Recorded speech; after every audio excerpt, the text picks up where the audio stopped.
My name is BJ Dunn, and on behalf of the Windsor County Democratic Committee and the Town of Woodstock Democratic Committee, welcome today to our fourth in a series of 5 candidate forums leading up to the August 11th primary election. Today, we welcome 2 candidates for governor of the state of Vermont, Amanda Janoo and Aly Richards.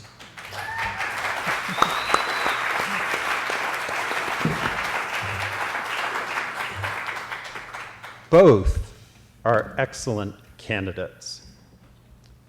Both of them can beat, and one of them will beat, Governor Phil Scott in the general election this fall.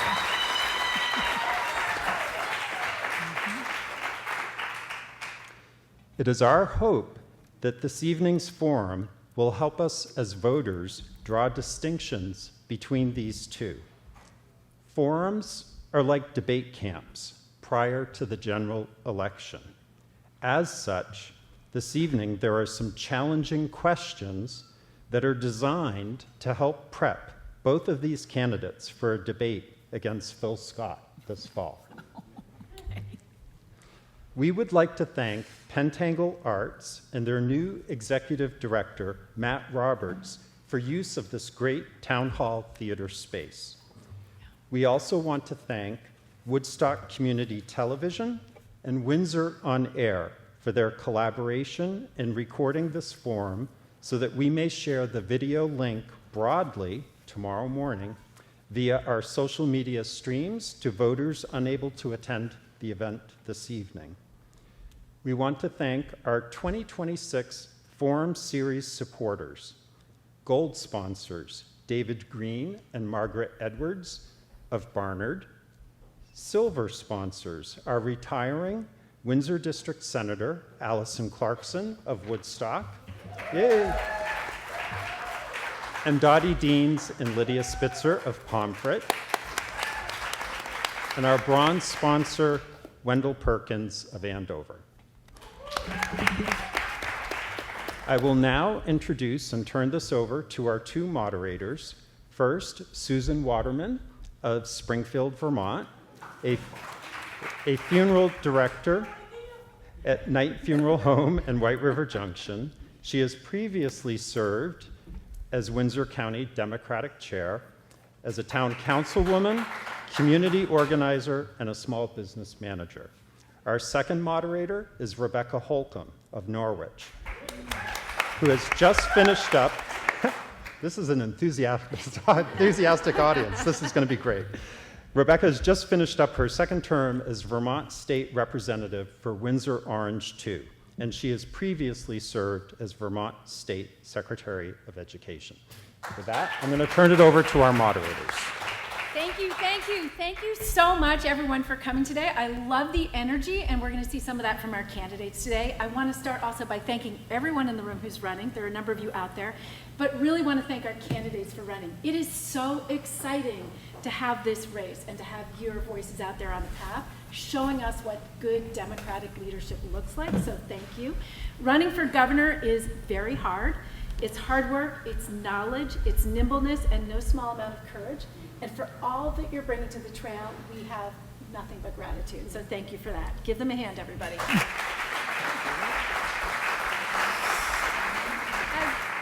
As BJ said, we did choose questions for tonight that we hope will let you show your values, but also let you show us what you believe is the purpose of government, and also how you will lead to make life better for Vermonters in their homes, in their communities, and at their workplaces.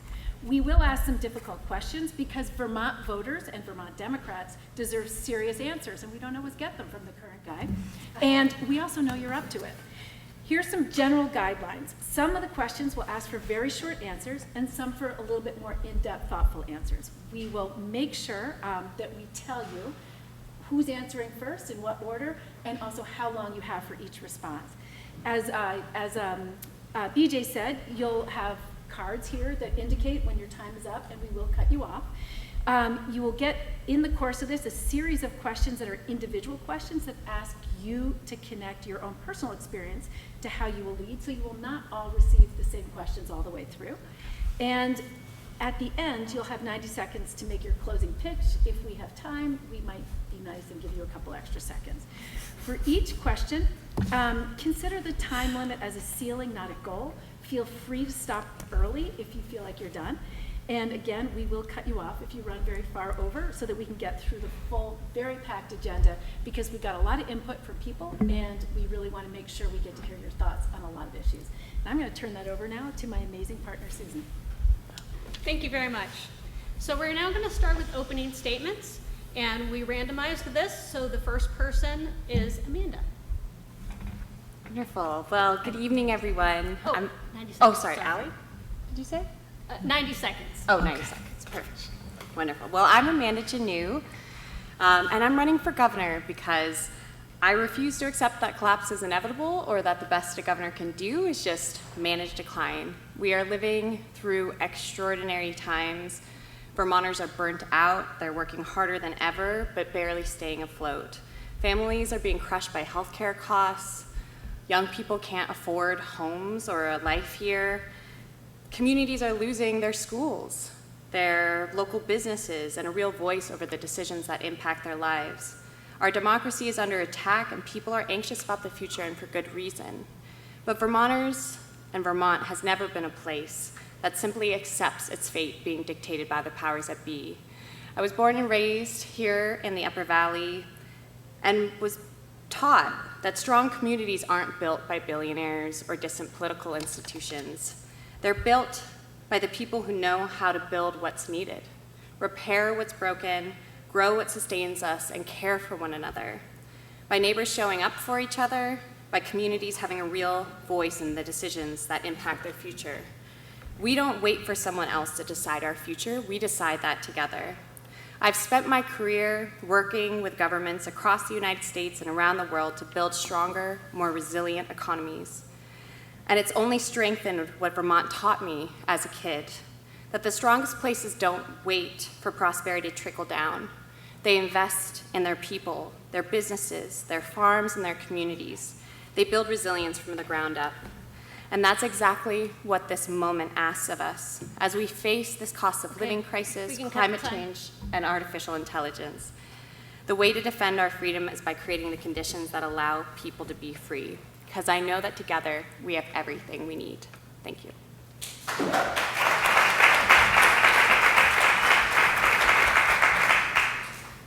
Thank you. And next, Aly. Hi, folks. What an amazing day to be in Woodstock. Day 508 of your continuous protest. Oh my goodness. It was amazing. And so I just want to say I grew up the Connecticut River in a small town of Newbury, Vermont. My dad was my high school teacher at Oxbow High School, my history teacher, and I've been reflecting a lot on my grandfather in this race. Because he was a captain in the Navy in World War II, and he was given control of a destroyer at the ripe age of 30. And the reason, in the middle of the conflict, the reason I reflect on him is because he had this expression, one hand for yourself, one hand for the ship. And it's just a simple sailing term, but he adopted it as his life motto, and it's how I was raised. And I think so many Vermonters were raised on some version of this ideal. You know, enjoy this life you've been given, with your friends, your family, your communities, but leave something behind for the collective struggle. Go to that protest, you know, pull your neighbor out of the ditch. And that's Vermont. So I went out of state to change the world, working on the first Obama campaign, but it did not take me long to realize real change starts at home with people who actually can disagree and at the end of the day, still be in community with each other. So I spent a decade of my life building a coalition of over 40,000 people to solve Vermont's childcare crisis, and it's working. It's a model for the nation. I took my head up from that work and realized everything else we care about in Vermont is a 5-alarm fire. We need to do the same thing we did with childcare, get a plan with some urgency, priorities, get the people that are most impacted in the driver's seat, and get it done. So I can't wait to talk to you about what those priorities are tonight.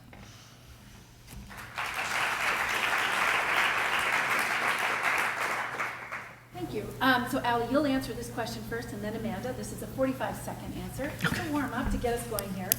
You've been on the trail, traveling all over the state. What's the most unexpected or surprising thing you've encountered or learned on the campaign trail?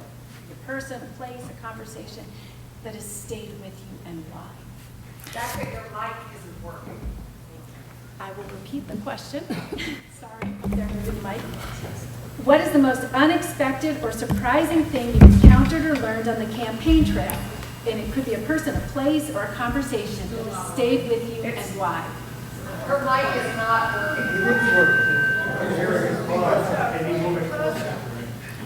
I think we're gonna, let's look at candidates. I think they're really important. Aly, go. We shared a mic at the last forum. We really are trying to run a different kind of race here, okay? It's a theme that I have encountered that has been really surprising, which is things feel so hard right now, and it feels like the only way through is more pain, and actually it's not. Everything I'm hearing from education to working our forests is actually the best answer is growth. It's growth. It's the most beautiful thing in the world. So in other words, the last conversation I had this week that was so surprising was the best way to conserve our forests are to work them and to put more mills in Vermont and train more loggers. And that's how we're going to support our environment and create jobs. So this idea of a win-win-win is a real phenomenon in the state of Vermont, and pretty much everything you look at. And I cannot wait to connect the dots to bring all that together for y'all. Thank you very much. Amanda? So as I've been traveling across the state, every community that I've gone to, every event we've been at, I've been asking folks, what are the things that you're most proud of in your community, as a way to get a better sense not only of the place, the values, but because I really believe that the solutions are already being practiced. And it's just been amazing to hear, in response to the healthcare crisis, there are towns like Tunbridge that have just been hiring their own town nurses to ensure that everybody has access to some free health care and can have home visits. There are towns like in Lincoln who built their own senior living places, converting these old houses into apartments for assisted living so elders can age in place. Thank you very much. Sorry, let me look at you. 45 seconds. We're practicing. This next question, you'll each have 2 minutes, and we will start with Amanda and then go to Aly. Governor Scott first ran for office promising to grow Vermont's economy with a particular focus on small businesses. Since 2016, Vermont's real GDP has grown more slowly than those of neighboring New Hampshire, Massachusetts, Maine, and New York, and many small business owners face significant challenges. Looking back over the past decade, how do you assess Governor Scott's economic record? What do you think explains Vermont's relative performance, and what would you do differently to help Vermont grow faster over the next decade? Great. Yes, so my entire experience has really focused on working with governments specifically around transformative economic strategies to build more robust, diverse, and thriving local economies. I think that Phil Scott's approach has been the one that has dominated, honestly, for the last 3 decades across political parties and ideologies, which is always look to the outside for the source of your prosperity, whether that's more people, more investment, more corporations, rather than actually investing in what we already have here. And so I believe that in Vermont, there's advancing, for example, a community wealth building strategy, which is about how do we really support our local businesses, strengthen supply chains, keep more wealth actually circulating here before it flows out to some offshore bank account somewhere, is a really important way to ensure that you're not only rising wages and creating more businesses and opportunities, but actually ensuring more broad-based equitable development. Because the rate of growth does not tell us the quality of life of a place. A quality of life is determined by our health, our dignity, and our connection as communities. And I think that's the aspects that we've seen deteriorate massively under his leadership. The cost of the things we need most are significantly more expensive. And there's a reason for that, because you can charge as much as you want for basic needs, and people have to pay for it. And that's why you need government intervention in areas like healthcare and housing and food and energy so that we can ensure everybody has the necessary foundations to live a life of dignity and purpose. But that also requires investing in the skills and the businesses that are able to produce those things that we need as well. Thank you. Yeah, Governor Scott and I agree that Vermont is not affordable. The real question is, what has he done about it for 10 years? The state has not had an economic development plan in the whole time he has been governor. So we have no idea what are we doing, where are we going, and when you squeeze the toothpaste tube, where it's gonna come out. And we know these things are interconnected. So when we worked on investing in childcare as an economic growth strategy, which it is and it has borne out, he said, no, Vermont's not affordable, we can't do it. And we said, yeah, right, Vermont's not affordable, so we must do it. The business community came together with us to understand what the problem was and what the solution was, and they said, guess what? In our businesses, we invest to grow, to make a profit, to thrive. We're asking the state of Vermont to do the same thing. It's quite simple. It's quite simple. Go upstream and make the smart investments to start bending the cost curve. And the one area of economic growth we've seen in the last decade, investing in childcare, so more jobs are open, more businesses are open, wages have gone up for early educators. The governor vetoed that. And we overrode his veto with all the Dems, all the progs, a bunch of Republicans, a bunch of independents, and the sole libertarian in the State House. So guess what? That's bipartisan Vermont community conversation. We made up a word, quint-partisan support. And I think that's why it's working so well on the ground. And that's how we have to tackle everything else. So my plan is to have a Vermont Economic Action Plan for the first time in a decade, built with and for the people on the ground, with the key principles of housing and healthcare being the first two that we tackle together with that same alacrity and focus. Because really, there's a lot to do in Vermont. We have so many bright spots, but the truth is 30,000 less kids in our schools, only 70,000 people in our commercial insurance market. We do not have the infrastructure to allow young people to be in the state of Vermont, and that is something that has to change. So many folks I talk to on the trail say, I'd like to be back.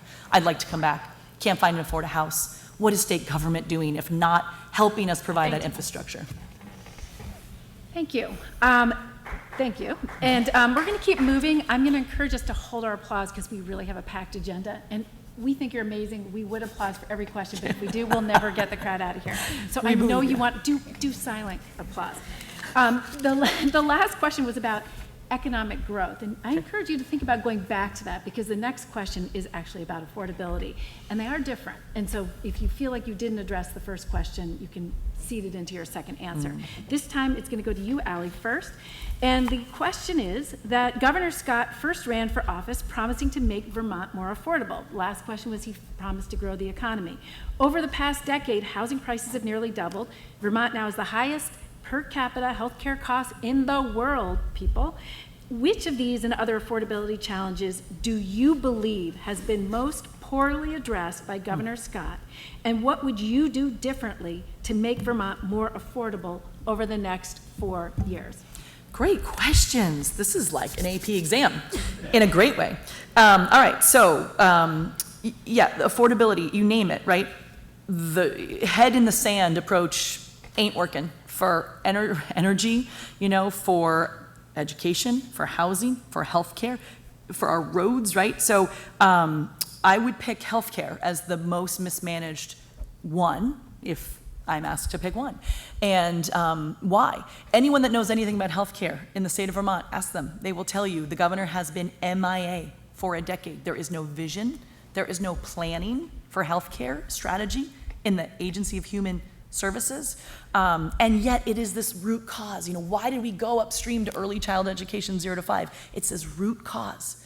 Healthcare is this root cause, strangling our businesses, strangling our humans, and what are you paying for? Rebecca said it perfectly. We are actually, under the governor's lack of leadership on this, become the highest cost in the world for healthcare. And what are you paying for? Just met a family down in Townsend, family of 4, they're paying $25,000 a year for healthcare with a $16,000 deductible. I said, well, I guess it's just for catastrophic. And they were like, actually, no. We needed emergency care and we couldn't get access, so we went out of state. Access, quality, and affordability, absolutely bottom of the barrel here. That is unacceptable and it strangles our economy. So I think that's the one that's most mismanaged, and I think you can point to the Green Mountain Care Board is actually like rising up to fill a vacuum of leadership, but they're the regulator. They shouldn't also be the visionary and the planner. That's not acceptable, and it's the state government's role to do so, and it's one of those things that is my top focus areas, and I have some experience in this that I will bring to turning that around with a real plan and a vision for healthcare in the state of Vermont. Thanks so much. Amanda, 2 minutes. Wonderful. Yeah, I mean, it's hard to choose. I mean, maybe out of all of the different areas, there's a lot of failures, I would say, over the last decade. I mean, when we talk about healthcare, for example, I mean, our healthcare system is clearly collapsing, and I think Phil Scott has only ever put forth one memo over this entire time period about how we actually address this crisis. And yet, it is crippling so many of not only our state budget, our families, our businesses. And so I would advance the nation's first state-funded universal primary preventative care program that would pay primary care physicians directly rather than through insurance. Because I think we are in a moment of really needing to recognize that a profit-oriented healthcare system is not a good idea. You do not want there to be incentive and industries that profit off of people's illness. You want to have systems that are encouraged to keep us well so that we don't have to pay as much into that system. And so we have an opportunity here, again, being inspired, for example, by Tunbridge, of bringing back small town doctors and nurses to our communities. I think in terms of housing, this is a moment where we need to recognize that a lot of, I would say, Phil Scott's approach has been about how do we support larger contractors to build houses that are then sold back to us at market rate. And we do need more housing, but we also need to take on, in this moment, private equity and large corporate ownership of the housing stock. We do actually need to combat, and tax second homes, vacation rentals, and luxury estates to reduce the property tax burden on Vermonters who are living here all year round, and to put more money into permanently affordable housing, like cooperatives, housing trusts, public housing, and to provide actual Vermonters with rehabilitation loans, building loans, and the support they need to be able to buy a house themselves. Thank you. For this next question, you'll have 2 minutes, and we will start with Amanda, then go to Aly. Governor Scott's third promise was to protect the vulnerable. During the past decade, Vermont has seen rising homelessness, declining student achievement, persistent shortages in mental health and primary care, and growing pressure on family budgets. Looking at those outcomes, where do you believe Vermont has made progress? Where has it fallen short? And what would you do differently to improve the lives of Vermont's most vulnerable residents? I'm going to focus on, you named quite a number of different aspects there, but I think the one around education and our students really struggling is an important one, because I've thought about this a lot because so much of the focus has been on education reform and arguing that our education spending is too expensive. But we know that two of the major cost drivers have been healthcare for teachers and mental health support for kids. And I don't know why the mental health support for kids has not been actually the whole center of the discussion, because our kids are not doing well, and that should be the primary thing we're focused on. And the reason why our kids aren't doing well is because our communities aren't doing well. And so what we have an opportunity to do here is to really, again, build on the innovations that we already have around the state, for example, around community schools, where you invest in your schools as the community hubs that they are by integrating a broader range of wraparound services into the schools themselves. So you provide healthcare and food banks, social workers, mental health support, continuing adult education, etc. So this one place can actually take a whole child approach of recognizing that when our families thrive, when our communities thrive, then our children will thrive. And that is actually the basis that we need to ensure good educational attainment and to diversify the budgetary streams that are going to our education system so that it can reduce the property tax burden on folks and actually get to the root causes of the costs in the system. Great question and a big one. Yeah, it's again, it's unacceptable to diagnose the problem and then not have a solution for a decade. Honestly, the approach to, homelessness and mental health in the state of Vermont in the last decade is unacceptable. It is unacceptable. That is not the value I share as a Vermonter. And there's so many to go into. I think, again, mental health and healthcare, they are one and the same. I share the goal of expanding universal access to primary care. We need a web of services that help everybody at every turn, and that's how we save money. You keep people healthy and you save money. It's how you bend the cost curve. I had the chance of going to one of the 8 free clinics up in Barrie. They only have to spend $400,000. It's mental health, it's dental, it is primary care. They are saving lives for folks that don't have insurance or can't engage in the healthcare system in some way. Imagine how many millions of dollars they are saving the emergency room by being there. Best $400,000 we will ever spend.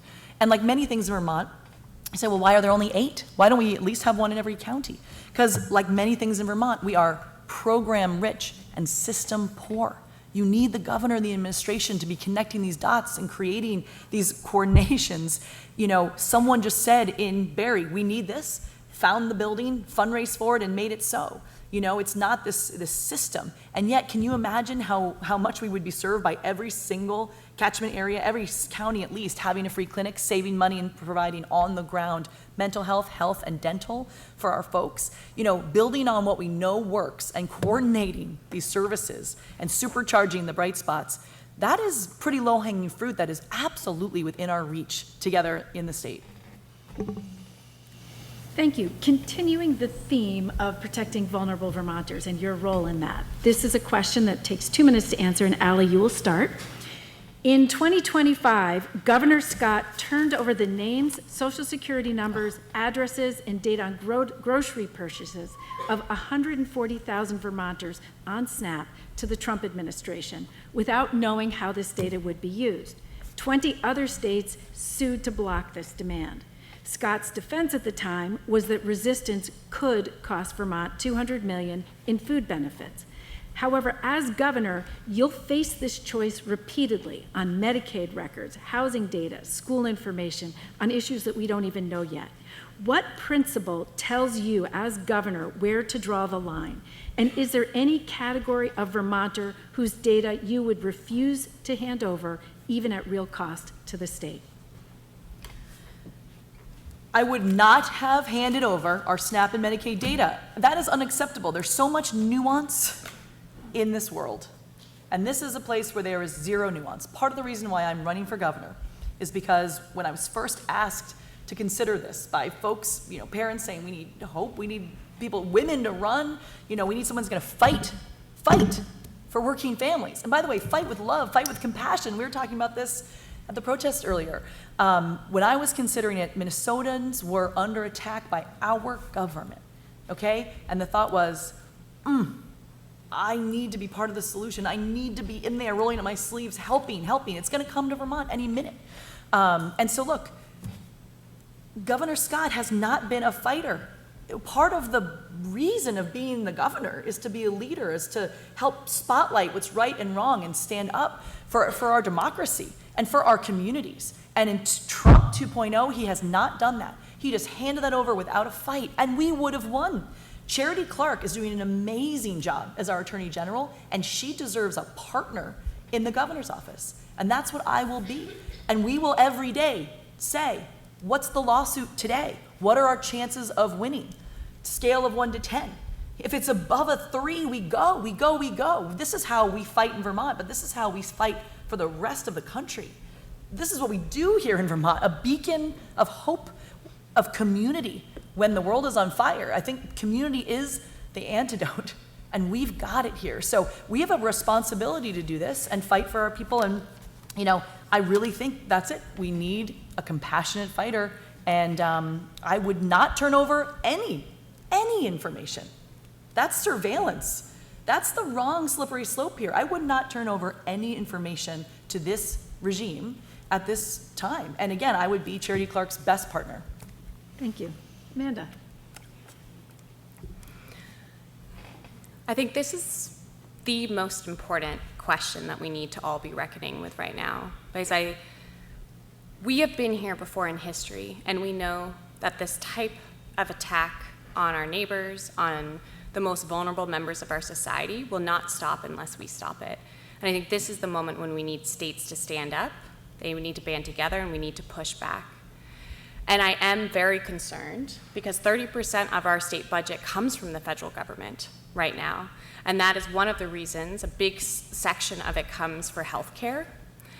And this is why a state-funded universal primary preventative care program feels so important, so that we can ensure that we have the necessary foundations we need.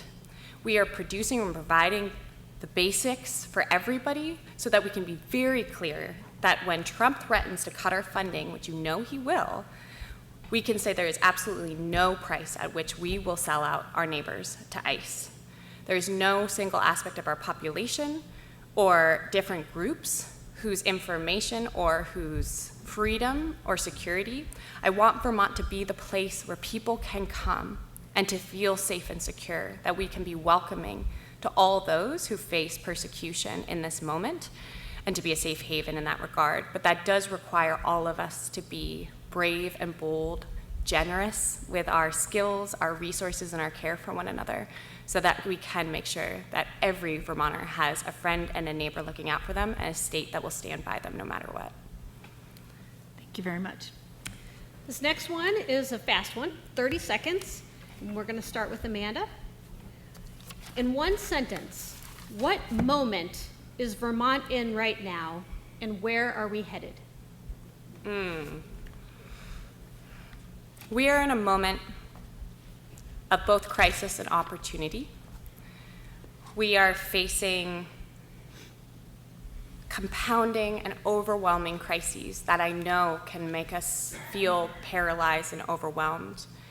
But we also know that every crisis is an opportunity for transformation and for clarity of what it is that we really value and what we're willing to stand by. And I think for me, one of the things I love most about Vermont is we're handy. We know how to build stuff, we know how to fix stuff, we know how to grow stuff, and that is what we need to be leaning into right now. Yeah. Vermont is in a classic crossroads. And, are we going to just strangle ourselves in the vine, get crushed by costs, and not allow folks to live here anymore, and our communities just close up shop? Or are we going to elect a female governor who chooses the other path and have a collaborative leadership style that listens to real Vermonters who are experiencing life on the ground and turn it around?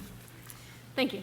Thank you very much. The next question is going to begin with Aly. This is a 2-minute question, and this is about split ticket voting.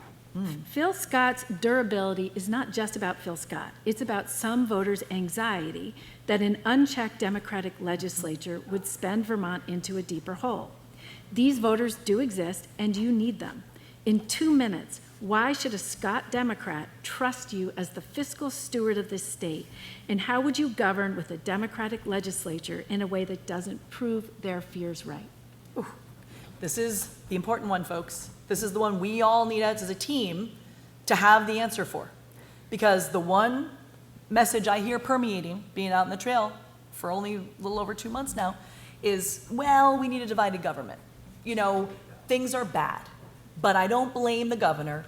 He's at least the adult in the room. No. We need to push people's thinking on that. It is time to push people's thinking on that. And guess what? About a minute. It only takes a minute, and they go. Really. Because you say, here's the deal. Has your life gotten any better in the last 10 years? Right? Can you afford to live in Vermont? It's time for a new approach. What's going to be so magical about the next 2 years that we haven't seen in the last 10? Okay? And so this is the deal. He wears his vetoes with a badge of honor. What is he at now? 65? I haven't checked the news today. Maybe more? Look, that's waste. That is waste. You get in there, you understand where the common ground is, where the compromise is, and you do the work together. They're not talking, they're not doing the work together. It's a setup. The legislature is part-time, basically volunteer, 1-hour hearings, 1-year budget cycles. You don't do systemic change like that, folks. You need the executive branch to have a plan, to have some good ideas, to have done the work on the ground with some data. You have to have that for the legislature and the executive branch in Vermont to be in balance. So I'd say is the vacuum of leadership, the vacuum of vision is why we have things spiraling out of control. okay? That comes from the top. At my house, the buck stops on top, okay? And so when you have that vision, then you have a plan, and I also will veto things that are not with the plan after we've worked together if we can't find common ground. The veto is the last result. It's still there, but it's a last result. And look, we got the legislature together to pass one of the most effective bills we've seen with a bunch of data and accountability wrapped right in it with 0 to 5 education. So of course it can be done in a bipartisan fashion. We just did it, and we weren't even in charge. So it's a pretty obvious one to me, and we must push back on this one together. Thank you. Amanda. Yeah, I mean, I really think that some of this focus, in the sense that, you know, Phil Scott is the check on the legislature, it's also important to recognize that we're also stuck right now. We have not been making the kind of progress that we need to in any of the dimensions because the legislature feels like he's going to veto stuff, or he's not even putting forth any kind of vision and plan for them to be able to respond to, and the relationship between those two branches of government is so toxic at this point that we cannot effectively respond to the crises we're facing, let alone prepare for the ones that are coming down the road. But I think it's important to recognize he's not just a check on the Democratic legislature, he's also a check on democracy a lot of the time, because there are quite a number of vetoes that he has put forth that have had bipartisan support, like the AI data center bill, like reference-based pricing, like a data privacy initiative. Those things were all things that were popular across the political spectrum and across communities in Vermont. And so if he is vetoing those, that's not just about putting a check on, you know, a certain party. That is saying that our voices and our demands are not listened to in this moment. And we're seeing the impacts of that. So there was a UNH poll that came out today that shows his popularity is really going down this year. And I'm very honored to be able to say that in this poll, the projected favorability for me in terms of beating Phil Scott and also favorability by Dems is there. And so I think that this is the moment, this is the year that we're going to be able to change this administration and actually transform government to again be in service of the people and the priorities that they hold. Thank you. Thank you. This next question, you'll have 2 minutes, and we will start with Amanda. Vermont has invested hundreds of millions of dollars in housing over the past several years, yet home prices and rents remain high. What do you believe is the single biggest reason housing remains unaffordable, and what would you change that Vermont is not already doing? Yes. So I think the major reason that housing is unaffordable is because we have been treating houses as investments and not homes. That is really at the basis of this. And so we have allowed for a housing system and structure that has become so expensive that 92% of Vermonters aren't even eligible for a loan for the new average house cost, okay?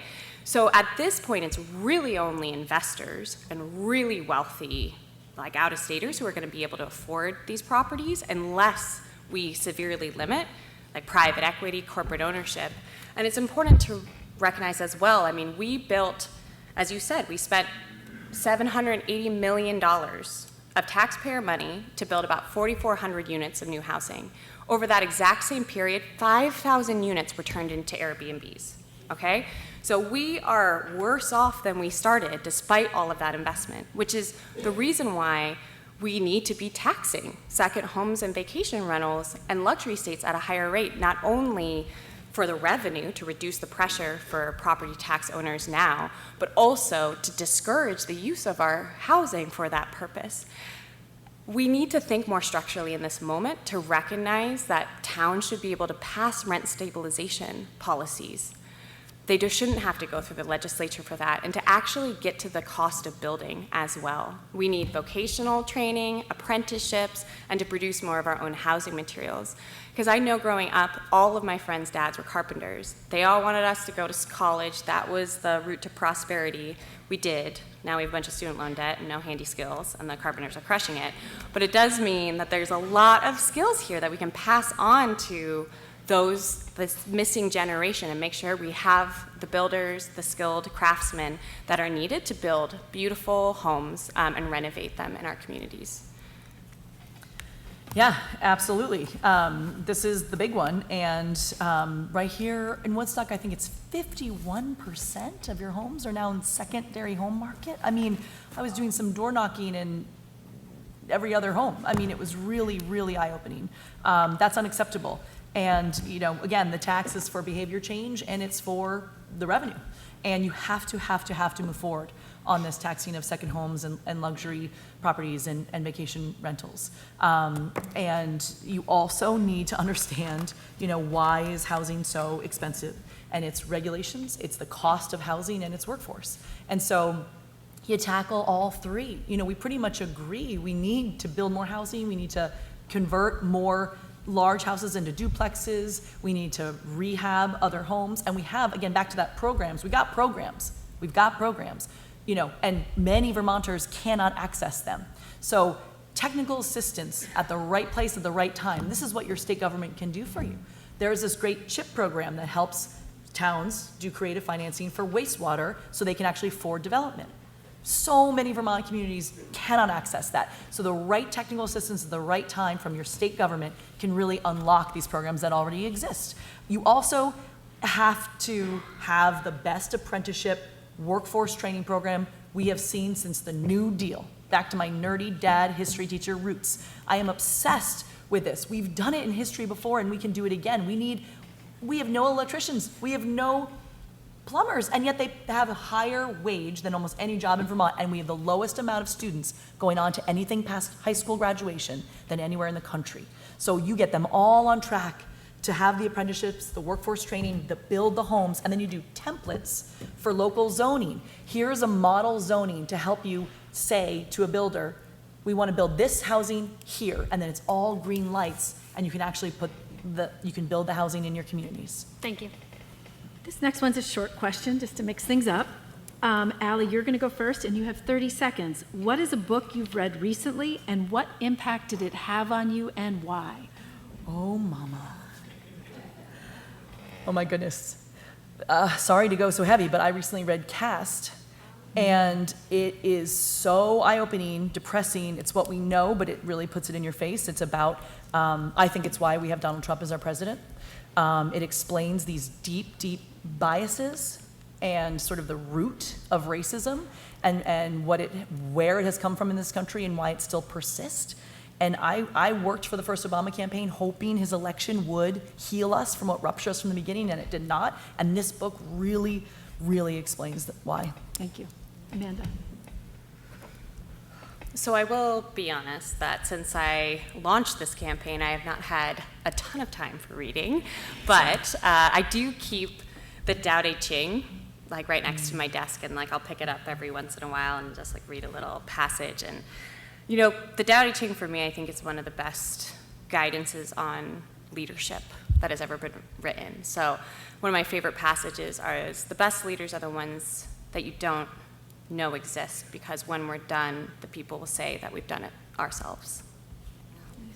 Nice. Thank you. This next one is another long one, 2 minutes for each of you, and we will start with Amanda.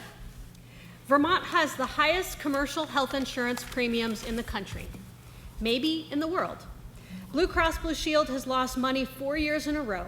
Hospitals need $200 million in cuts to avoid service disruptions, and we have a provider shortage that can't be solved by regulation alone. Governor Scott's cautious approach failed to bend the cost curve, but Vermont also tried and abandoned single payer a decade ago because it was fiscally unworkable at the time. Here is the question: what specific mechanism, not a vision, but a mechanism, would you use in your first term to actually lower what Vermonters pay for health care, and what are you willing to cut or tax to pay for it? Wonderful, yeah. So, I mean, one of the great things, I would say, even though you could say we attempted, I don't know if we really attempted, but because we've already passed a universal health care legislation, we are actually, as a state, mandated to be providing free health care to everyone. And so that provides a wonderful opportunity as governor in your first term to be able to actually fulfill this mandate. And so at least what we hear from Blue Cross Blue Shield and a lot of the hospitals is that a major driver of the cost is because we don't have sufficient primary care. People come to the ERs, they wait for a long time to get care. And so this is an area we can start immediately of the state actually paying primary care physicians themselves an annual salary. Rather than having this fee-for-service structure or having them go through insurance, we can bring back small-town doctors, nurses, healthcare professionals to our community so that they're embedded and can provide that best primary preventative care program.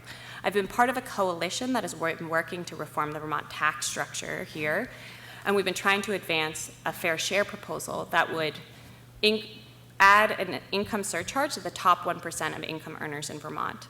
Based on the projected revenue from that, we would be able to fully fund this program and to ensure that everyone is able to access a local, good healthcare provider, and our healthcare providers can get back to the work they love, caring for patients, not dealing with paperwork and insurance and middlemen.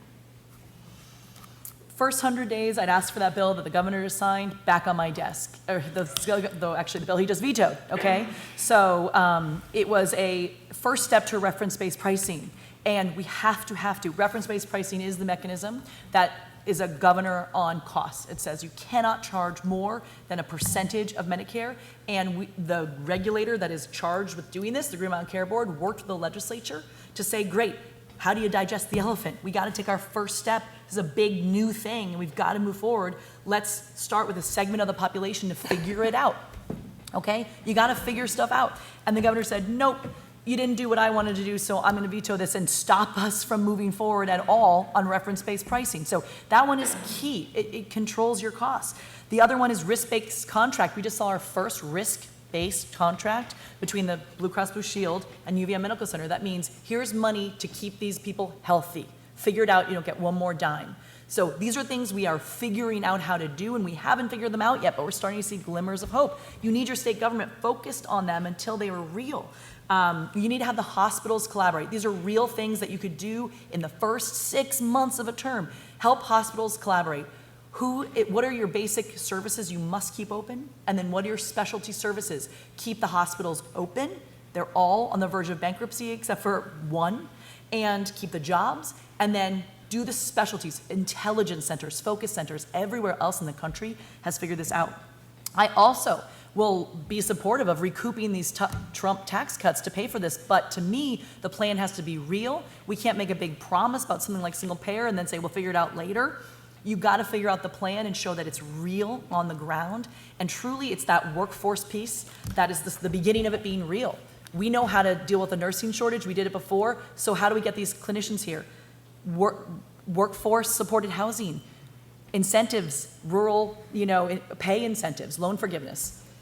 So a lot of things.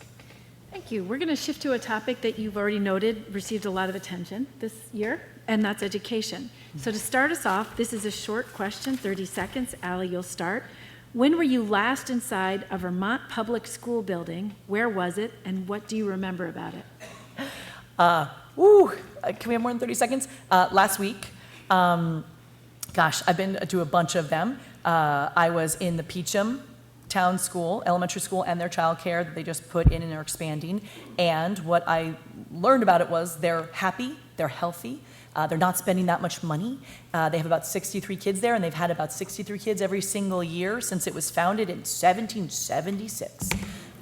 So it can be done. We can be smart about this. You've seen one district in Vermont. Thank you. Amanda.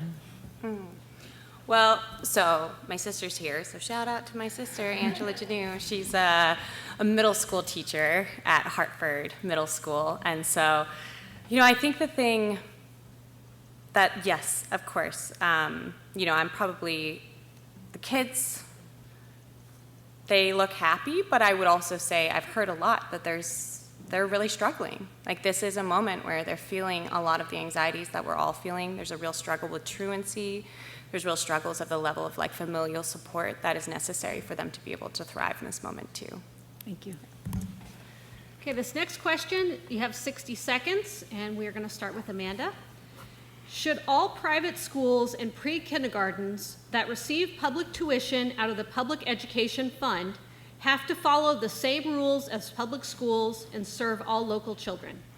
Should private programs that are publicly funded be allowed to charge parents additional fees and tuition in order to enroll their children? Why or why not? Yeah, so, I mean, I grew up in Stratford, so we don't have our own high school. It's like too small. So we had school choice. And I know that Thetford Academy, for example, is one of these examples of a private technical academy, but that does follow the same kind of state laws in terms of accepting any kids that are within that district, of following the types of laws and expectations of a public school in order to receive that public money. And I think that that is fair. I think if we have, whether that's any like pre-K, childcare, or our actual public schools, we want to make sure that they are open and accessible to all people, and that we are not discriminating on the basis of ability, race, religion, or any other type of background as a fundamental starting point for equity in education. I agree. So my dad was a public high school teacher for 35 years, was my teacher, as I mentioned.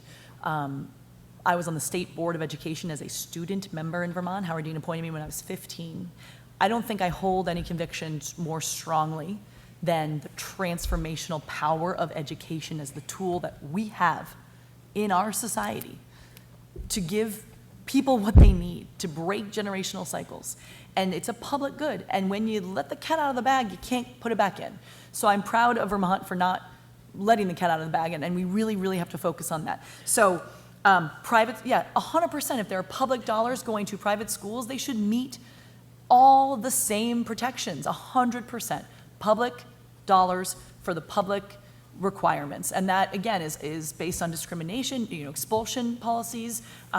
It's pretty obvious, it's pretty fair, and I think we have to hold on to public education as a public good with all of our might in the state of Vermont.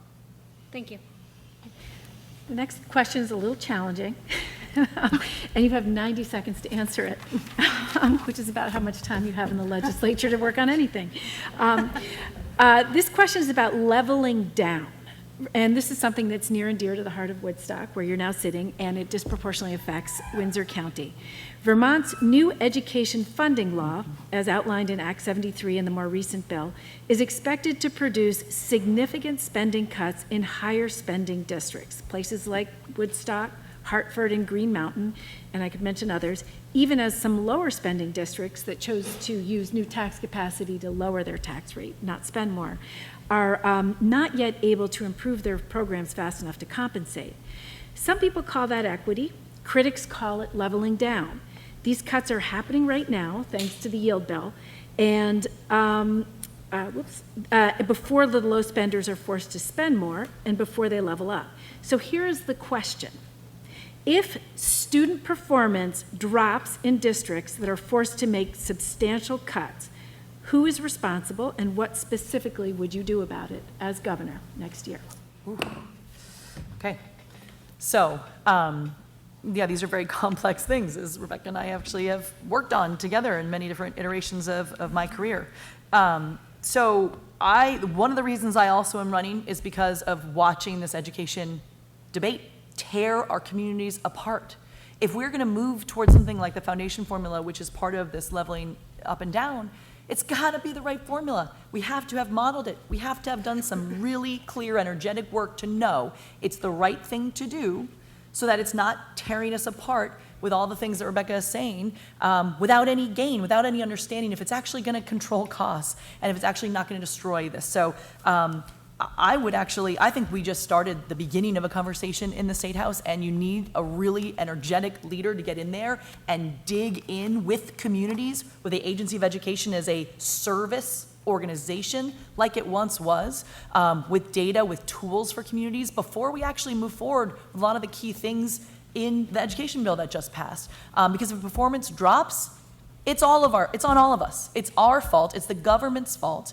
And it should be at the center of this conversation. I think the reason why this education conversation is tearing our communities apart is a lot of what you just heard. Nobody knows what the goal is. Is it saving money? Is it educational excellence? Is it independent schools versus public schools? There is no North Star, and you cannot have a real conversation that leads to real outcomes without that vision. Thank you, Amanda.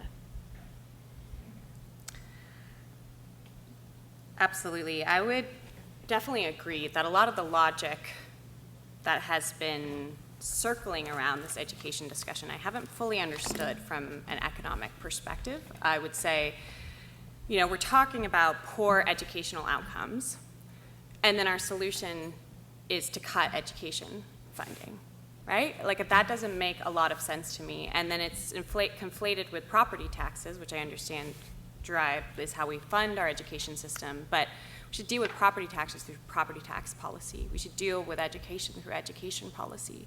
And if our children are not doing well and they are not performing to the best of their ability, then that is actually the line of inquiry that we need to be looking into. I mean, I went to one of these schools that, 13 kids in my grade. So I think I'm maybe personally very invested in keeping our schools open. Every place I've gone so far in this campaign, people talk about how important these schools are, not just for their kids, but for the communities, as the center of the communities. And so I really believe that we can invest in our community schools model, diversify the revenue streams that are going to them, and ensure we're actually meeting the cost drivers, which are mental health support, healthcare, and ensuring the wraparound services that we need for our children and our communities to thrive. Thank you. One more question about education, and you'll each have 2 minutes for this one. We'll start with Amanda. In 2012, Vermont fundamentally changed how public education is governed by replacing an independent commissioner of education appointed by the state board with the Secretary of Education who serves in the governor's cabinet. The goal was to make education more accountable through elected leadership. Critics said it would politicize schools. 14 years later, has that reform worked? Has it made Vermont's schools more accountable, or has it made education more political? Has it left students better off? If elected governor, would you seek to keep education in the governor's office, or would you put it back under an independent state board, and why? Yeah, this is a great question and a very pertinent one for folks. Obviously we're seeing at the national level that many of the independent agencies are no longer independent, and the risks that are involved in this for all of us as a result are profound. And so to answer the question, I do believe very strongly that this is a moment where we need to acknowledge that there is a lot of danger and too much concentration of power, whether that is by the state or by corporations. And there is a need to distribute power back to communities, and also to ensure that there are check mechanisms. Because, in the case of, Phil Scott, and we know right now, we ended up with an education secretary whose background is all in charter schools. And in this moment, we've been advancing this whole school consolidation policy without there being any actual evidence that it's going to reduce costs. We did this before with Act 46, right? And so the arguments around costs don't fully make sense. And so the reality is it's just an attack on public education, and I think a way for us to be able to erode that system so that we can follow a national, political agenda of privatization, vouchers, and removing that fundamental public service to our communities.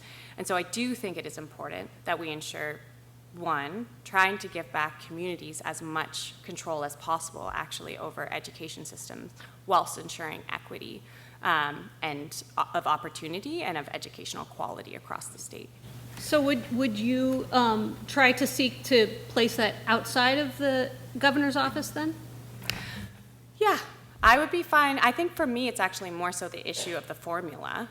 I'm more concerned about the issue of the state determining how much everybody gets per student, and that not being determined by local school boards. I think that is the area of governance that I think was really important that we challenge moving forward. I spent a lot of time thinking about this specific issue as someone who was on the board when it was an independent board, and I helped, as a member of the board, elect commissioners. And I watched Governor Shumlin make the change with a lot of my own personal reservations while I watched it happen. And I do think that we have seen education get more politicized. So I would actually take a very critical look at this as governor and see if it needs to be changed. The only problem is that there's so much work to be done right now. And I have amazing public education leaders in Vermont on a short list of who I would want running that agency of education right now. And so that's the thing, it's a toss-up. I mean, the board is actually appointed by the governor as well. So there's some pros and cons. Again, I'm just going to be very, very honest in this campaign. There are pros and cons to lots of things, and you have to weigh them. And this is one where I would absolutely do this. And the thing is, the agency of education needs some really deep support right now, really deep support.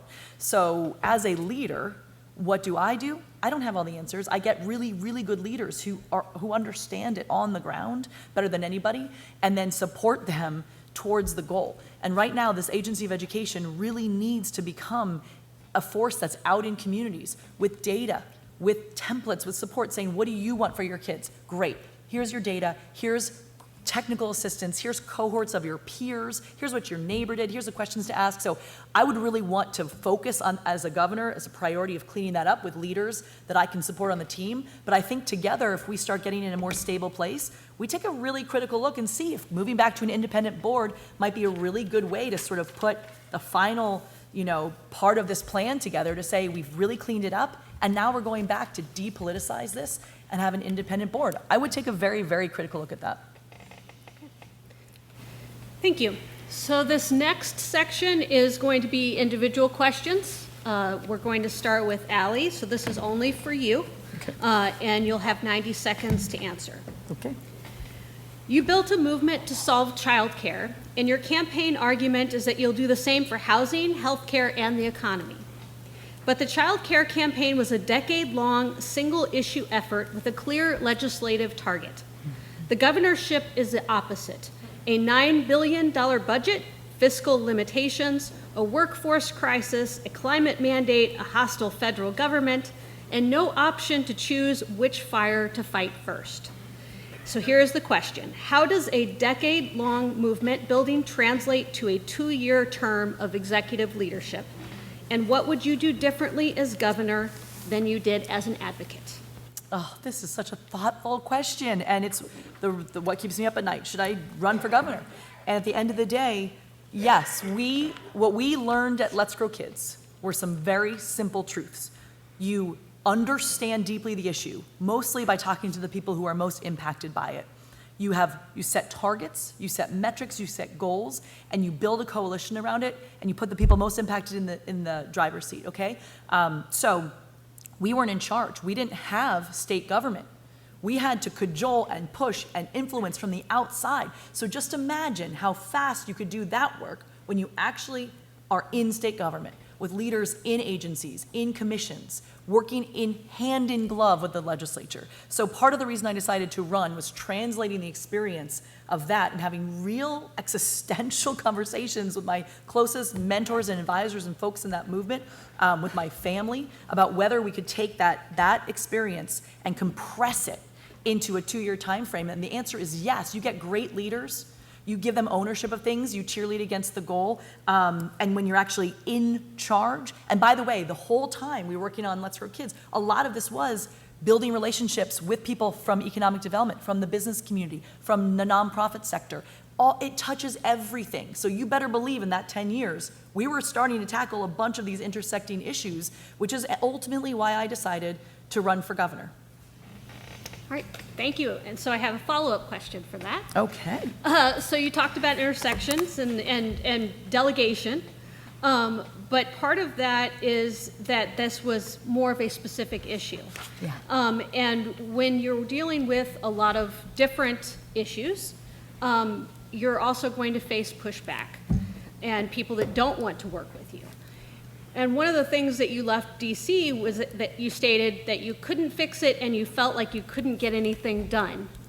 So as governor, when you most often will not have the latitude of time or moving on, and you may have to work with people that don't want to work with you, how can you fulfill that multifaceted goal? Another good one. This is like, how does humanity work here? So the reason I left DC was because people who did not agree with each other didn't speak to each other or work together, and that is different in the state of Vermont. The reason why I have full confidence that I can do this job is I've been spending pretty much my entire career talking to Vermonters and working across divides and finding common ground. So it's actually my favorite thing to do in the world is find common ground with people, especially when we disagree, and build on the bright spots, supercharge what we know works in Vermont. And honestly, we can get it done with that strategy. And the legislature is a great example. Everything's about relationships, folks. Everything in this world revolves around relationships, and that's a really strength of my leadership style. Thank you. Thank you. Amanda, now we have a couple questions for you. Your career has been spent advising governments on how to redesign their economies at the UN, the African Development Bank, in New Zealand and Iceland. That's a different job from running one. Vermont's next governor will manage a $9 billion budget and 7,000 state employees.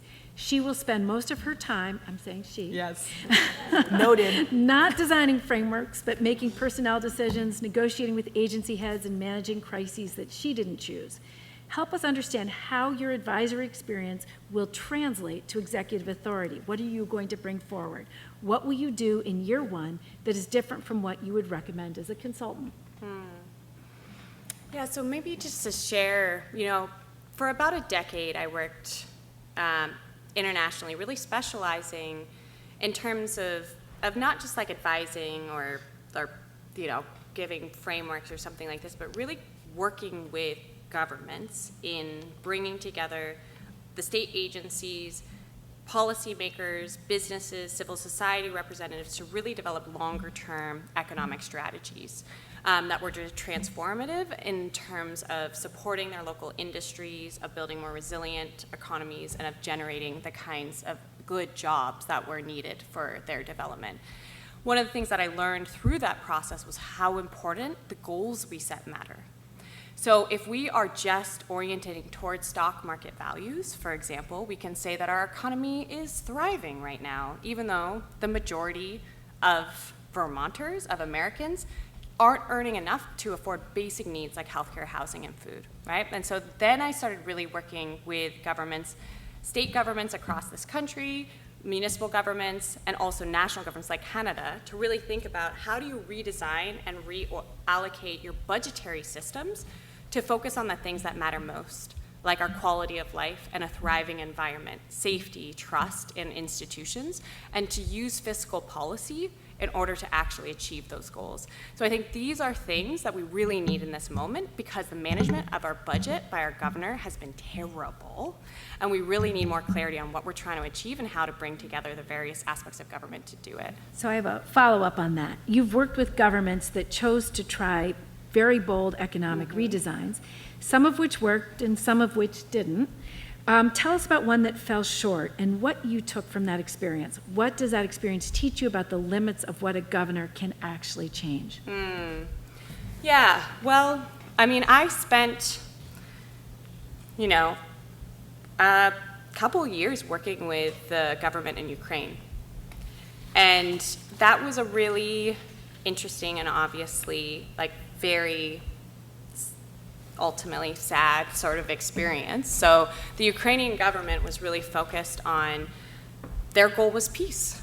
And they were really trying to join the EU. And as part of the EU, you have to remove any of your economic protections that support your local industry, so you're just open to any types of imports.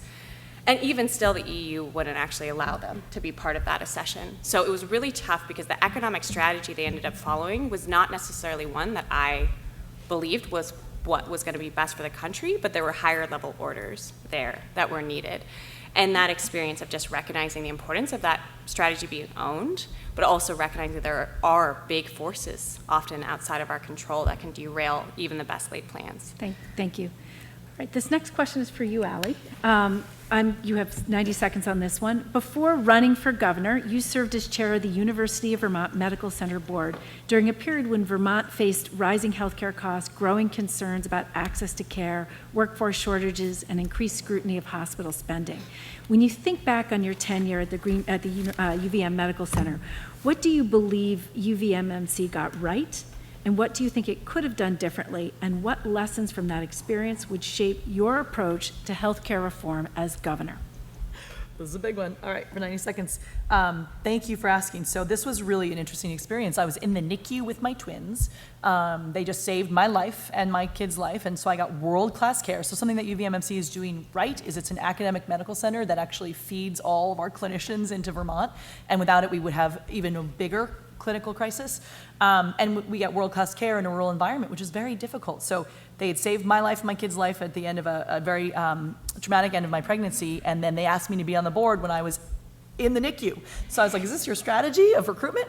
And I got on the board, and I was despondent because all the levers of change are out of our reach, including because the health network had already taken fiduciary control away from us as a community board. And everything that's wrong in our society comes home to roost in the hospital budget. Our housing crisis, our opiate epidemic, our mental health crisis. So everything that's wrong is here, crushing the costs, and we're trying to deal with it while all the levers pretty much are out of our reach. What I realized was that was true for the most part, but we could do a heck of a better job, especially with the health network. It was really, frankly, it was being mismanaged. And so we started revolting as a community board that didn't have any fiduciary responsibility and pressuring there to be massive change and governance change at UVM Health Center. And right before I had to resign to run, we succeeded in getting a new leader for the health network, Dr. Steve Leffler, lifelong Vermonter who's been have every job, including ER doc. And he's really starting to see how can we take the power of UVM Health and the network and support all of affordability in healthcare across Vermont with what's working with economies of scale up in Chittenden County. Thank you. So I'm going to follow up, and you have 60 seconds for the follow-up. You're shifting hats now, potentially, and critics argue that while UVMMC delivers outstanding care, its size and market influence also make it one of the principal drivers of Vermont's healthcare costs. As governor, would you approach UVM Medical Center differently than you did as its board chair? And if so, what changes would you expect from the state's largest hospital system, and what role would you like to play as governor in bringing about those changes? Absolutely. We started with the healthcare question. The governor has not been a leader in healthcare, and the governor has to be a leader in healthcare. You have to bring folks like the hospital in and, frankly, bang heads together. So I found myself banging heads together as a volunteer layperson board chair. I was actually part of a work group that scrutinized UVMMC from the inside with Mike Smith and folks from Green Mountain Care Board. We came together and said, what are we doing here? We have to start understanding that we have one common enemy, and it's affordability, quality, and access, the three things that are connected. And so I was actually part of this work group that put a lot of scrutiny on UVMMC to have clinical efficiency and drive down costs, and there's hundreds of millions of dollars that they're saving. We have to make sure that they're truly going to save those costs, and we have to make sure we're bringing folks together. The state should bring them together and say, how are we having one common enemy? We're all accountable to this. Nobody gets a free pass. Use all of our strengths to drive down costs and to make sure that we are not driving down access while we're doing that. Thank you. This next question is for Amanda, and you'll have 90 seconds for this one. You have often said that participating in the Stratford Town Meeting shaped your understanding of democracy and public service. What did that experience teach you about how democratic government should work? And what lessons from a small Vermont town still guide the way that you would govern? Yeah, I mean, it really was. So growing up, I would always go to the Stratford Town Meeting with my family and watch my community debate and decide on everything from how much money should go to the roads and schools to whether we should have nuclear reactors in our state or Fast Eddie should be our constable again. And that was really my introduction to politics and my introduction to economics. And it's how I learned that these systems always work best when they're locally rooted and genuinely governed by the people and for the people. And I think that was really what informed so much of my career and a passion towards challenging the level of concentration of power by multinational corporations and financial institutions, and really trying to help communities, governments to build greater self-sufficiency, reliance in their own diversified economies. I think in this moment, we're seeing like the rise of fashion is because of a sense that our democracies are broken. They can't actually respond to the economic needs that we have. And the response to that has been around the world and across this country, deliberative democracy. So citizens' assemblies, participatory budgeting, all the stuff that we already have a tradition of here. And so we have an incredible opportunity to bring that tradition to all levels of government, to really center people and the major decisions that are going to impact this state, and to show the rest of the country what true democracy looks like. Thank you. So the follow-up to this talks about participation, because while town meetings do allow for people to participate one-on-one in a small way, because they're face-to-face and it's a smaller meeting, everyone knows one another. However, Stratford's now switched to the Australian ballot system. And when they did that, they found that more people were able to participate. So when you are trying to make decisions for 630,000 people across different communities and simultaneously managing a multi-billion-dollar budget, complex healthcare, education systems, how do the values of the town meeting model still apply? How do they break down? And who is left out in that sort of model because they have less time, fewer resources, and are therefore less likely to participate? How much time do I have? You have a minute. Okay, all right. Well, I probably won't be able to cover all of those aspects, but I will, yeah, it's a really great question, and I think it is an important one too, because, over my lifetime, I have seen a lot more power and decision-making increasingly concentrated in Montpelier, but more and more of the burdens being placed on our local communities to try to solve the crises we're facing. But they don't have the resources or really the decision-making power that is necessary to be able to navigate those effectively. And so I do think that this is an opportunity for us to also redistribute more resources and decision-making to our communities, to use the tradition of deliberative democracy in things like people's assemblies. So this is where, they've been doing this in Washington State and Colorado, where you bring together sort of like jury duty for citizens, a random selection to really think through tricky, controversial, or very important big policy discussions over multiple weeks, and to inform and give that to the legislature and to the administration as input for how we end up moving forward. Thank you. Thank you. So we're going to another lightning round question. You'll have 60 seconds. That's a note to the timer. We're shifting the time here. This year, education spending went up by about 3.5%. We used another $100 million in one-time surplus money to buy down the tax rates on the budgets that voters had already voted on. If you were governor and you had $100 million in one-time surplus, what would you spend it on? And this is, it's Aly, right? B? Yes. Yeah, Aly, you're going to start first. You've got 60 seconds. Great question. I would spend it on building more housing, because that's how we're going to bring down property taxes sustainably forever. And my goodness, how many years have we spent $100 million plus in one-time funds? That's like burning money. It's burning money. I understand why we did it. Our costs are too high. But imagine what we could have done if we had a plan where you invested that money. Same thing's true with our motel vouchers. Critically important, if we knew how much we'd spend, we could have built a system of services from the beginning with that money. So it's about making that sustainable investment that turns the cost, like investing in 0 to 5, like investing in housing that's actually going to bring down our property taxes when you increase the grand list. That's how we're really going to turn it around. Thank you. This is a fun little thought experiment. So yes, first of all, I would say if I had $100 million of extra, it's a terrible idea just from a budget planning perspective to use that to pay down, as opposed to, for example, passing the reference-based pricing that would have actually reduced the healthcare costs for the teachers. That is one of the major drivers of that education bill that is driving, for example, the property tax. But if I had that surplus, I would use it to advance universal primary preventative care. So you would be able to cover, my estimate would be at least like 65%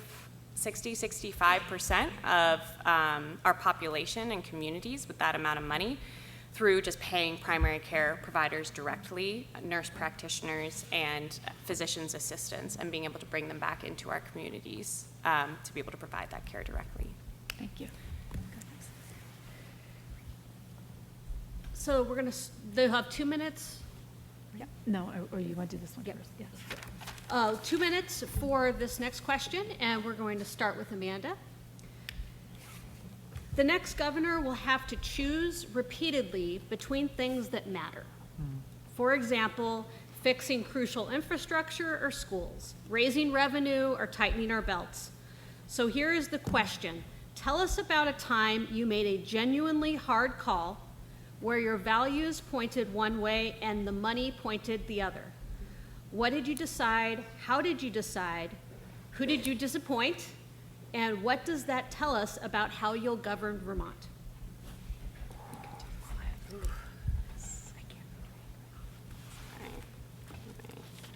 Sorry, so a situation where the money was pointing one way and my values were aligned a different way, and how I sort of made that decision accordingly. Yeah. Yeah, I mean, the example that comes, I guess, to my mind, I would love to have a little more time to think about this because this is a really great question, but was I was working and like sort of got a sort of like dream job supporting at the African Development Bank years ago. And it was all about supporting this like city in Western Nigeria with reindustrializing and building more manufacturing that had been there. There had been thousands of companies, and then eventually through cuts in like regulation, like tax cuts, social service provisions, all of that kind of stuff, there ended up getting to like 45 companies. And in standard practice, and I will say this is happening in our government now too, they were just hiring a bunch of external consultants. It's always like McKinsey and Ernst & Young, who is my nemesis, and came in and their whole strategy was around, okay, so well, if we want to do this, let's just bring in and attract more US, European, and Chinese investors to set up shop in this area, and that'll be our solution. And I was like, how am I the one who's asking, like, you just said there are 45 businesses that despite all odds have somehow been able to survive here, and that none of the resources are going to be able to go to those firms. We're always focused on the outside. And I ended up deciding to quit that job and leaving what ultimately seemed in practice like it would be a great opportunity, because ideologically it just felt like it was not the right fit, and that the prioritization of how we were using those resources were ultimately benefiting external stakeholders over the populations we were meant to be serving. Thank you. You want us to get real with this question, I can tell, so we'll get real. About a month before we were at the end of the legislative session, at the precipice of passing the first real childcare bill in the country, working a decade, as you mentioned, on it, some national folks called and begged us to add, at the last minute, paid family medical leave to our proposal. But we had built a child care bill over a decade with a very specific coalition, and it wasn't a coalition that was a big tent coalition for a bunch of things. And they used the example of Build Back Better as we can do things differently, we can do things all together. And Build Back Better didn't pass. It didn't pass, and we said, I can't believe it. Wait, do you want us to make this a Christmas tree, as they call it in the legislature, and get nothing because the coalition hasn't been built, the legwork hasn't been built, the groundwork hasn't been built for this to be successful? Or do you want us to get something? And when we invest in early child education, we will grow our economy and start turning these deep cost curves, so we will have money to do things that we all know we need. And that was one of the most difficult conversations of my life, because it's a matter of humanity to have paid medical and family leave. It's a matter of humanity. We're one of the last countries in the world that does not offer this. It is unacceptable. So it's an example. I cannot wait to be your governor and deliver something like paid family medical leave when we have gotten our Vermont Economic Action Plan, grown our base, have enough taxpayers so we're not crushed by costs, and we can reinvest in the things that make us who we are and who we want to be, and things that we know we need, and that make us humans together and support us in these communities. So that was a really, really interesting and difficult moment in the trajectory of our work. Thank you. So just heads up to the timers. We have a bonus question because you've been doing well. Of course you stayed you do. on time. Of course. We want you each to take a minute to ask yourself a question we didn't ask you, or to say something that we cut you off before you had to say. So you each have a minute, pose the question, and then answer it. And we're going to start with Aly. Oh, my. Okay. Well, let's see. I guess, like, you didn't ask sort of what would I do in the first 100 days? I've been thinking a lot about this because I think a lot about what we can do to restore faith in government is show that it can work for you again, like Mom Donnie's doing right now. And so that's why I think the childcare movement was so successful, because people wanted to be part of something bigger than themselves and knew it could be successful. So I'm developing a really concrete 100-day strategy. One of the things is put that reference-based pricing bill back on my desk. Put that data center bill back on my desk, because I will sign that bill. That is a bill that just says we are going to put some restrictions so communities can have a say. It didn't even ban data centers. We probably should go that far. That didn't even do that. So, we have to start really taking agency here and showing. I would also, I think, shock the world by being a Democrat that asked for a lean regulation bill in the first 100 days. Because there are so many things that are gumming up the works and stopping progress that don't protect the environment and don't protect humans. But we know if we streamline them, we can really start moving on these priorities even faster. Thank you. And Amanda. I mean, there's so many things I would, I guess, like to talk about, but I've been sitting here, when you get asked a question and they're like, oh, you know what I should have said, right? So I'm gonna, the thing I was thinking about now was in terms of that question around the challenges, or whether there's tensions between money and values, and what decisions were made. And I think the reality is obviously the most recent tension for me has been related to this campaign. I mean, so much in our campaign finance system right now, your perceived viability is based on how much money you raise.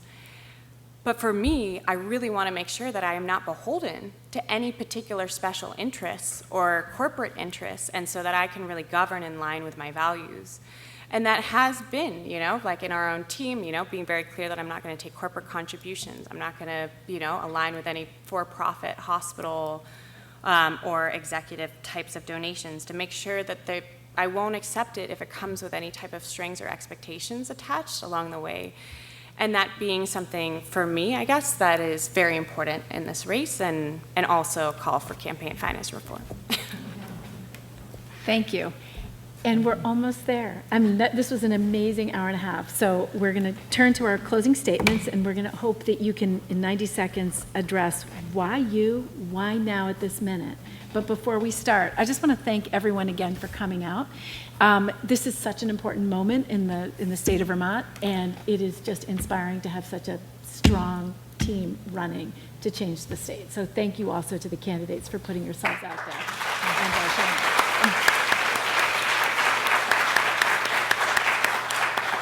And that was supposed to be a brief pause to let you catch your thoughts.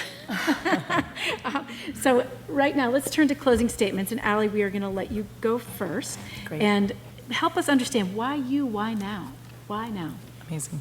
Well, thank you all so much. This has been great, and it is so wonderful to run in a primary with another woman, and look at the chance you have to put another female for the second time in the history of Vermont, right? 40 years ago, the year I was born, was the year that Madeline Kunin was sworn in. So this is pretty amazing, and it's wonderful to do it. So look, I beat Phil Scott, and we can do it again. He vetoed our bill, and we overrode him. It is possible.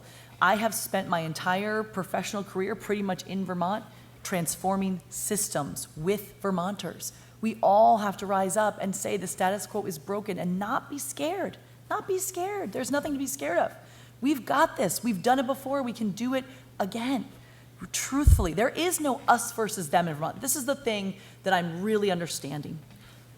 It's just us, folks. 645,000 people. It's not rich and poor. It's not Chittenden County versus rural. It's just us, folks. And we absolutely can do this. So I've pretty much spent my entire life and professional career working within Vermont to deeply understand Vermont systems in order to transform them. So I know this job, I know this legislature, and I know how on day one to start making real durable change that's going to really drive to a result on the ground for all of us together. So thank you so much for being part of this, for fighting for democracy, being here on a beautiful night in Woodstock. I want you to have a governor that fights just as hard as you all are fighting for your families, for your communities, for the state of Vermont, and I can't wait to be that governor fighting alongside you all. Thank you very much. Thank you. And Amanda, you have the last word. Well, first of all, thank you all so much for coming out this evening and being here.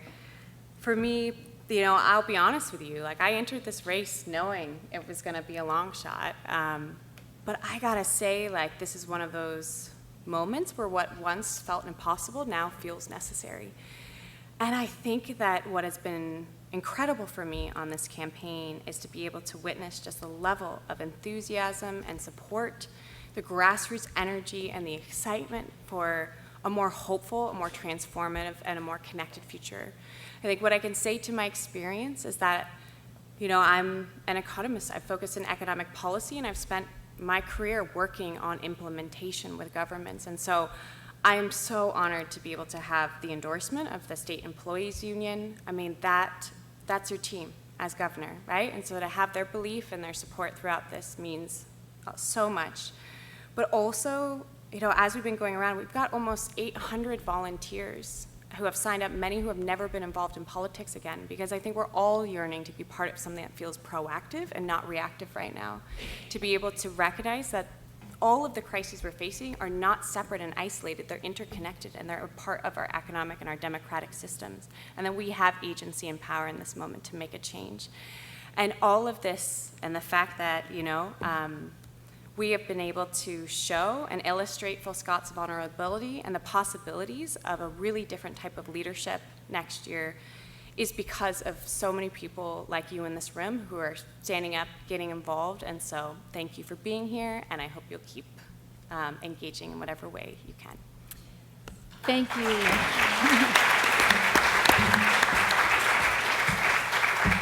Thank you to the audience. Thank you to the people watching online. Thank you to BJ Dunn for organizing this amazing event. Give him a shout out.